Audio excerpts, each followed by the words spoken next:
Bonjour, bienvenue sur Du Bien et Denis. Aujourd'hui, nous allons faire le débriefing de la deuxième journée de la Ligue des Champions. Concernant les équipes qui ont joué aujourd'hui le mercredi 14, Denis, qu'est-ce que tu penses des rencontres de ce jour?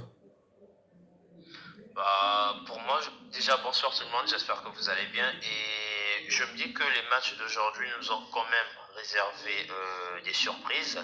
Et il y a également un pronostic que j'avais donné, mais ça c'est vraiment rentré tranquille. Lequel? Copenhague-Séville, match nul, ils ont fait 0-0. Ouais, c'est vrai, pas faux.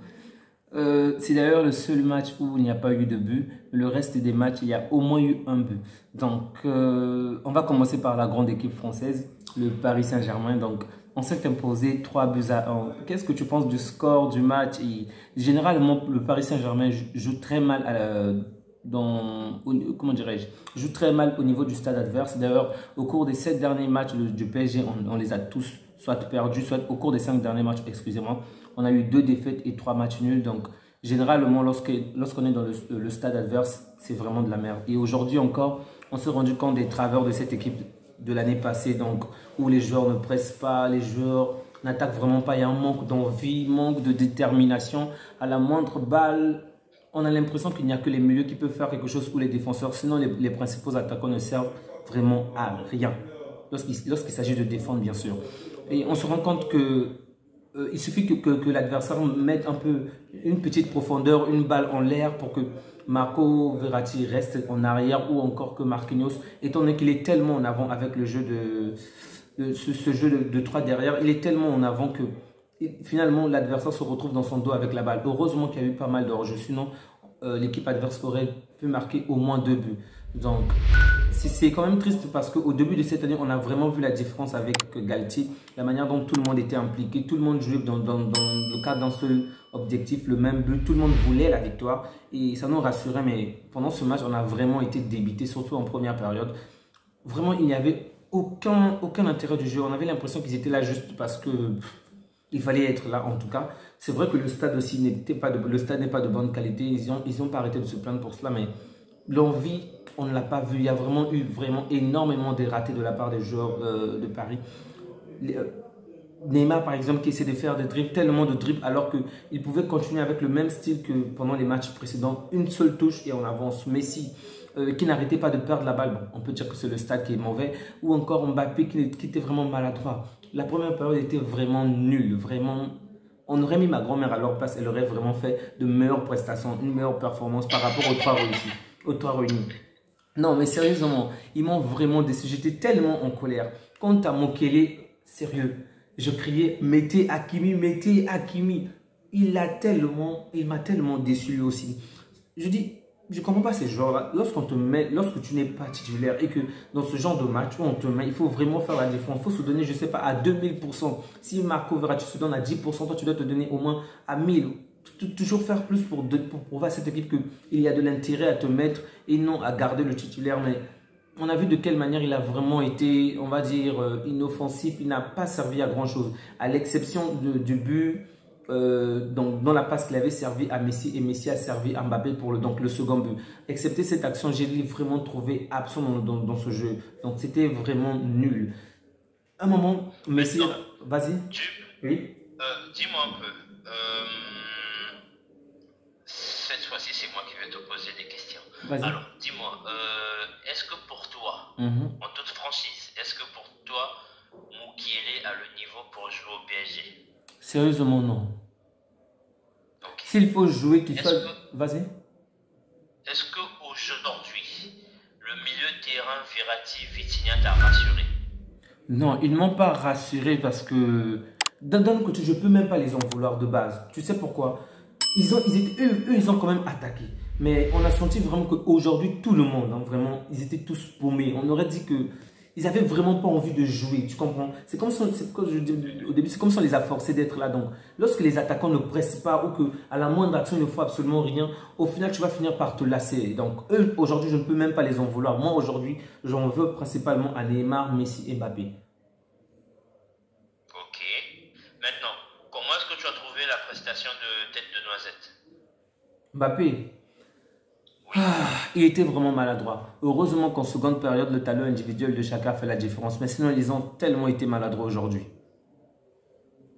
Ok, maintenant, comment est-ce que tu trouves sa complémentarité avec les autres? Est-ce qu'il a vraiment envie de jouer avec les autres? Bon, ça s'améliore de jour en jour, hein. Aujourd'hui, moi, je l'ai vu quand même essayer de faire des passes où il pouvait essayer de foncer, d'aller tout seul. Bon, ça va, hein, petit à petit. La fois dernière, c'est toi qui disais que pour être attaquant, il faut parfois avoir cet égoïsme-là. Donc, un attaquant doit être quelquefois égoïste pour faire la différence. Donc, c'est peut-être nécessaire pour lui. Tu vois, chacun de nous a sa personnalité et c'est peut-être ce qui lui rend ainsi, hein. D'accord. Maintenant, pour toi, est-ce que son entente avec Neymar va durer long feu?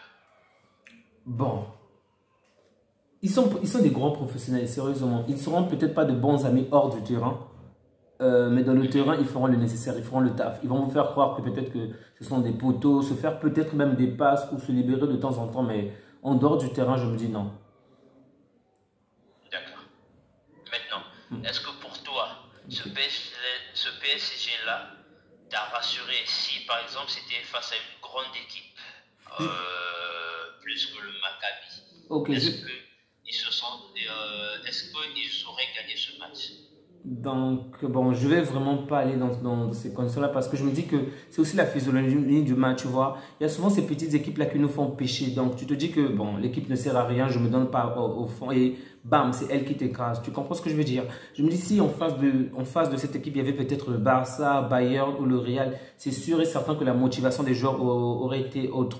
Et par exemple, un joueur comme Mukele, on ne l'aurait pas vu sur le terrain, ça devait être Hakimi, tu vois. Donc, il y a certaines choses qu'on ne devrait pas voir. Certainement, il devrait avoir plus d'envie. Mais en dehors du pari, ça veut dire que lorsqu'on n'est pas dans le Parc des Princes, lorsque nous dans le stade adverse, j'ai toujours peur. Donc là, par contre, ce n'est toujours pas rassurant pour cette équipe. D'accord. Maintenant, pour toi, est-ce que le PSG fait partie en fait des trois grands favoris de la Ligue des Champions de cette année? Par rapport à la performance de ce soir, je dirais non. C'était vraiment décevant sans blague. Je dirais non, mais on a aussi vu, on va dire qu'aujourd'hui, c'était une soirée plutôt, on va dire moins intéressante, à l'exception de Milan qui a vraiment fait le taf. Les autres, par exemple, le Real de Madrid, il a fallu vraiment du temps pour que le Real puisse marquer pratiquement après 1 heure de jeu, je crois, pour marquer le premier but, ensuite inscrire le second contre Leipzig, tu vois, Leipzig quand même. Et on a vu la même chose aussi avec City aujourd'hui. Ils étaient menés au score et à la fin, ils ont pu se relever. Donc, je me dis, c'est peut-être la journée qui n'est pas bonne. Là, hier, tu disais qu'il y a des jours où les attaquants ne sont pas du tout d'humeur ou un truc du genre. Donc, peut-être c'est aussi... Mais en tout cas, s'il faut prendre ce niveau-là, il y a vraiment il y a énormément de choses à arranger parce que là, on a compté que sur les performances individuelles et non collectives. Et pourtant, au début de la saison, ils nous ont bien montré de quelle manière ils sont puissants collectivement. Ok, donc pour toi, le PSG, ils sont forts collectivement.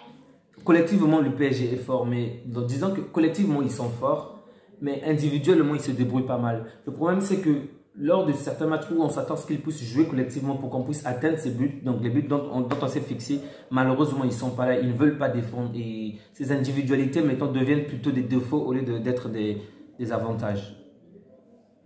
D'accord, maintenant pour toi, dernière question. Vas-y. Est-ce que Donnarumma, c'est le type de gardien qui te rassure pour gagner la Champions League? Non, non, non, non, non, non. Une fois de plus, il nous a fait peur. Une fois de plus, on a l'impression qu'en match, je voulais dire en Ligue des Champions, mais finalement non. On a l'impression que Donnarumma fait un bon match seulement s'il il nous met la trouille au ventre. Ou, comment dirais-je, ou après chaque match, il faut forcément qu'il fasse quelque chose qui va nous faire paniquer. Sérieux, toujours pas rassuré avec Donnarumma. Et moi, je ne peux même pas l'en vouloir. Je vais directement en vouloir à Galtier par rapport à cela. Parce qu'au début de la saison, il nous a dit que ce sera un truc du genre, un style de la méritocratie, tu vois. Celui qui prouve, celui qui doit passer. D'accord, mais jusque-là, Donnarumma ne cesse de commettre des erreurs. Au moins 6 erreurs déjà. Tu te rends compte, on n'a même pas joué 8 matchs au cours de cette saison, mais il a déjà commis 6 erreurs pendant 6 matchs, excuse-moi. Donc, 6 erreurs en 6 matchs déjà. Donc, pourquoi ne pas le remplacer? Ça soit même pendant les matchs des entraînements ou même pendant la pré-saison au Japon. Il y avait déjà ce genre d'erreur. Pourquoi pas essayer Navas? Tu vois, ça ne sert à rien de payer autant Navas s'il ne joue jamais, s'il n'est jamais là. D'accord, donc pour toi, on devrait essayer Navas à la place de Donnarumma. Oui, oui. D'accord, ça marche. Tu as répondu à toutes mes questions, merci. D'accord. Merci à toi. Maintenant, dis-moi, comment est-ce que tu as trouvé le but d'Erling Haaland? Avant qu'on puisse terminer avec le PSG, tu as des choses à ajouter par rapport au PSG? Non, non, non, non, non, pas du tout. J'avais juste des interrogations et tu as répondu à mes interrogations. D'accord. Merci. Maintenant, dis-moi toi, tu penses que selon toi, Galtier est le coach qu'il nous faut? Pour l'instant, oui. Maintenant, j'attends de voir face aux grandes équipes. D'accord. Est-ce qu'il ne sera pas limité tactiquement? On verra. D'accord. Donc, on va passer à l'autre équipe de ce pool. Il s'agit du Benfica contre la Juve. Donc, Benfica s'est imposé contre la Juventus 2 buts à 1. Vraiment, bon, ce n'était pas vraiment une très grande surprise par rapport aux performances de la Juventus en ce moment. Donc, en ce moment, le Benfica occupe la deuxième place par rapport au PSG et la Juventus occupe la troisième place. Ensuite, Maccabi Haïfa en quatrième place. Donc, par rapport à ce pool, le PSG est déjà assez bien positionné. Il ne manque plus que le troisième match qu'on puisse battre Benfica pour confirmer cette place-là. Donc, espérons que les hommes de Galtier vont faire le taf et nous satisfaire. On va passer aux autres matchs. Ils vont faire le taf, ça c'est sûr.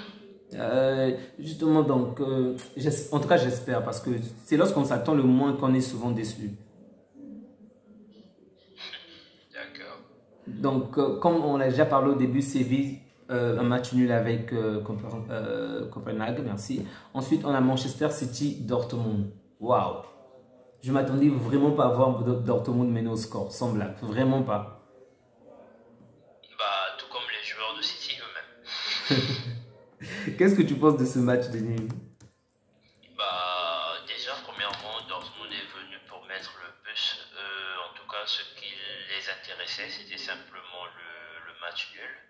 Pour eux, le match nul, repartir avec un match nul aurait déjà été pris comme une victoire. Donc, du coup, sincèrement, au vu de ce qu'ils ont montré et au vu de leur objectif par rapport à ce match-là, ils méritent largement de perdre. Et franchement, avant que tu me demandes, Haaland, c'est une machine à but.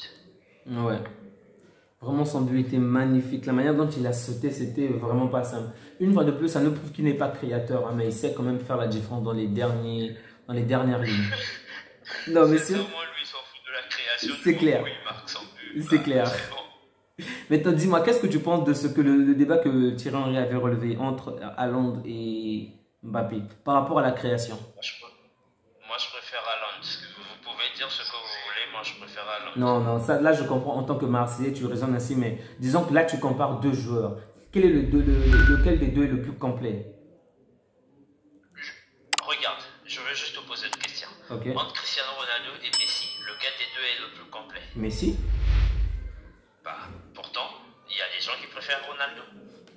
Dans le sens où, rien là, je ne vais même pas parler de performance. Je veux dire, Messi est passeur, Messi est buteur, Messi fait tellement de choses en fait. Cristiano est généralement juste buteur.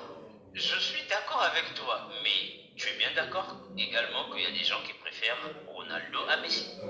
Ok, pas de souci. Donc, je ne vais pas continuer sur ce point. Tout comme je peux préférer Haaland à Mbappé, je préfère Haaland. C'est triste, je comprends, mais c'est triste. On va passer. Tout comme c'est triste pour ceux qui préfèrent Ronaldo à Messi. On va passer à l'autre match du pool. Donc, grâce à la victoire de Manchester City, ils sont premiers avec 2 victoires, donc 6 points. Et Dortmund deuxième avec 3 points. Et Copenhague et Séville occupent la troisième et la quatrième place. C'est pour comment. Ensuite, le match qui ne nous a vraiment pas beaucoup étonné en termes de score, on va dire, c'est Real de Madrid-Leipzig. 2-0 pour le Real de Madrid. Et ensuite, on a Naples et Rangers 3-0 en faveur de Naples. Donc, par rapport au Real de Madrid. Par rapport au Real de Madrid, qu'est-ce que tu peux tirer de cette équipe-là?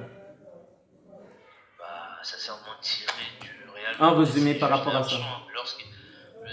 Lorsqu'ils disent Inadama, c'est-à-dire genre on abandonne jamais et jusqu'à la fin, bah, c'est ce qu'on a vu aujourd'hui, quoi. Un but à la 80e et l'autre à la 94e minute.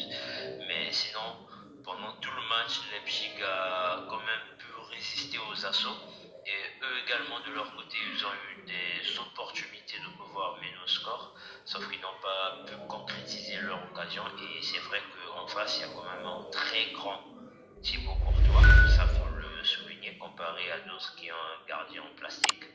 Donc du coup, L'amoureux du PSG là, vraiment, vas-y, continue. c'est pas seulement le PSG qui a un gardien en plastique. Marseille également, chaque tir cadré, le mec n'arrive jamais à l'arrêter. Donc c'est la même chose, donc t'inquiète pas.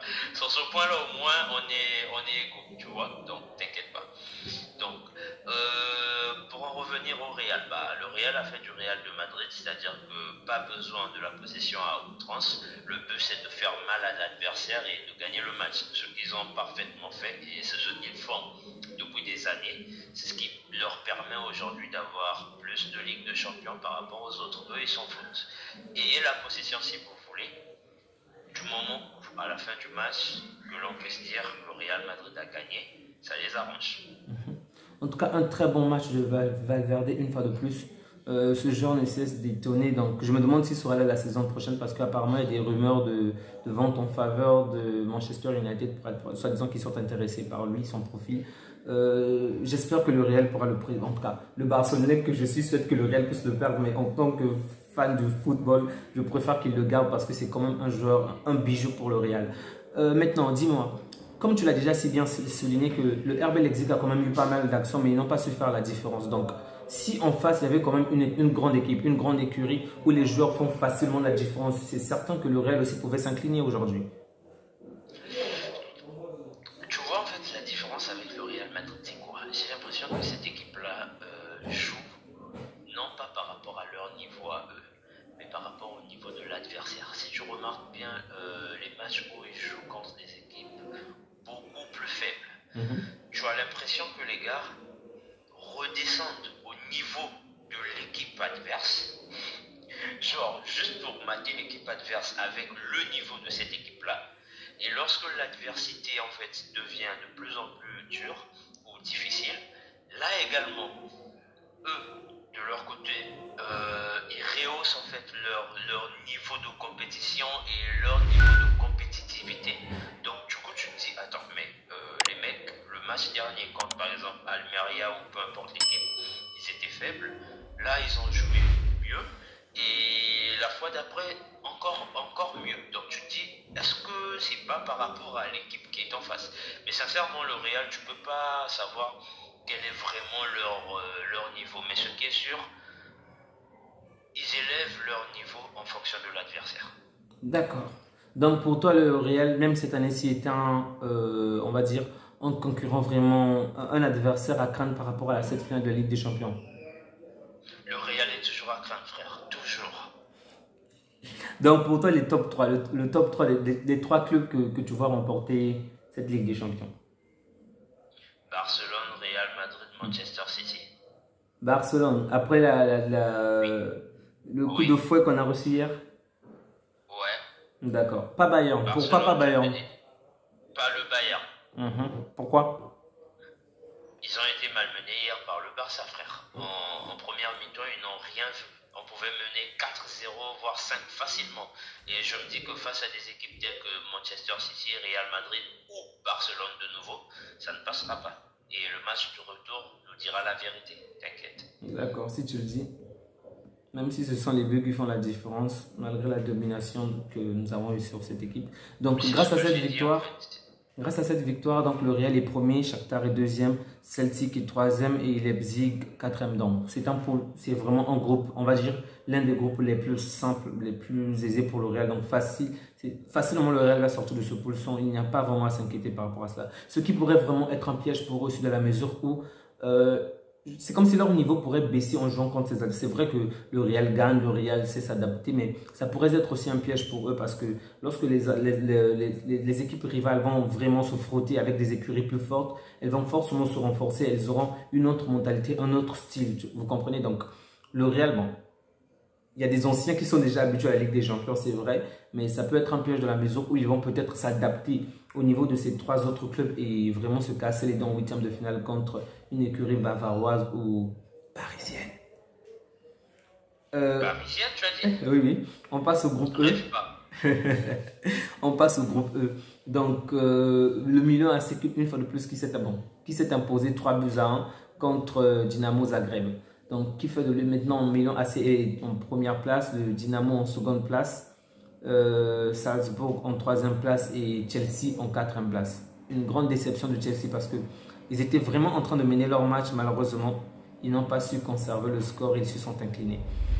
Ne penses-tu pas qu'avec les performances que Mike Maignan est en train de faire en ce moment, ne devrait-il pas devenir le gardien numéro 1 de la France? C'est tout ce que je souhaite. C'est tout ce que je souhaite, moi. Sincèrement, je ne vais pas mentir. C'est tout ce que je souhaite. Maintenant, reste à savoir, est-ce que Deschamps voit les choses de la même manière que nous? Je comprends. En tout cas, il fait de très bonnes performances et il faut aussi souligner que Olivier Giroud, bon, c'est vrai que c'est un tir au but aujourd'hui, mais une fois de plus, il a su faire la défense, il a marqué, donc chapeau pour lui. Et j'espère que lui aussi il sera appelé pour la Coupe du Monde.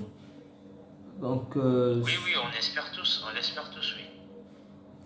Donc, Milan AC a largement dominé son adversaire en termes de possession, en termes de frappe et autres. Donc, c'était vraiment pas... C'est pas vraiment une surprise par rapport à ce que Milan est en train de nous prouver dans son championnat. Donc, félicitations à eux. Et enfin, les derniers matchs de la soirée. Donc, Naples qui s'est imposé 3-0 contre les Rangers. Ça, je trouve que c'est assez... Ça, on l'avait déjà prévu. Okay. Donc, c'est le dernier match parce que Shakhtar a fait 1-1 contre Celtic. Donc, c'est le dernier match de la soirée. Que faut-il dire de cette équipe encore? Naples et Rangers. Quelle équipe déjà? Naples. Moi je dirais qu'ils ont fait un recrutement intelligent parce qu'au vu des joueurs qu'ils ont perdus, ils ont recruté un gars israélien, mais franchement je ne vais même pas essayer de prononcer son nom parce que j'y arriverai pas. En tout cas, si vous voulez savoir quel est son nom, allez taper sur Google joueur de Napoli, Dossard 77. C'est un très bon joueur de foot, ça je peux vous l'assurer. C'est un très bon joueur de foot. Et sincèrement, oui, dans 2-3 ans, je le vois bien dans des équipes telles que Liverpool, pourquoi pas le Bayern de Munich. Au Barça, non. Non, il n'a pas le profil. D'accord. Bon, on va dire que c'est encore la première partie donc des tours, des matchs allés. C'est mieux que la première partie, mais je ne m'attendais pas vraiment à ce que cette équipe-là puisse être la première de son groupe en fait. Je m'attendais à ce qu'elle puisse occuper, on va dire, la 3e place, dans le meilleur des cas, la 2e place après Liverpool. Mais elle nous prouve vraiment qu'elle est là pour faire. Elle n'est pas juste une équipe figurante, mais qu'elle veut vraiment ce titre. Donc, en tout cas, félicitations aux Napolitains parce que pour l'instant, ils sont premiers avec 6 points. Et Liverpool arrive en 2e place avec 3 points. Et Ajax en 3e place avec 3 points. Ensuite, les Rangers. Autre chose à ajouter, Denis? Non, pas du tout. Je n'ai rien d'autre à ajouter. Oui, tu voulais dire après... Je voulais juste dire, après également, la Ligue des Champions, c'est une compétition qui est remplie de surprises. Ouais, c'est ça aussi. Faut juste un tout petit peu qu'on arrête de s'étonner de certains scores parce que peut-être à part Marseille, il n'y a pas une équipe qui vient jouer aux touristes. Donc tu reconnais que ton équipe ne vient que... Je suis réaliste. On a 17 matchs, une victoire, 13 défaites. C'est pas comme si je me voilais la face, quoi, tu vois. Donc, selon toi, le niveau de Marseille, vraiment, le Marseille d'aujourd'hui, son niveau correspond à quelle compétition européenne? La Ligue Europa. Ligue Europa, tu es sûr? Ouais. Pas la conférence? Ligue Europa, frère. La conférence. Tu es sérieux? Vous n'avez pas pu gagner. La conférence, c'est pour le PSG quand même.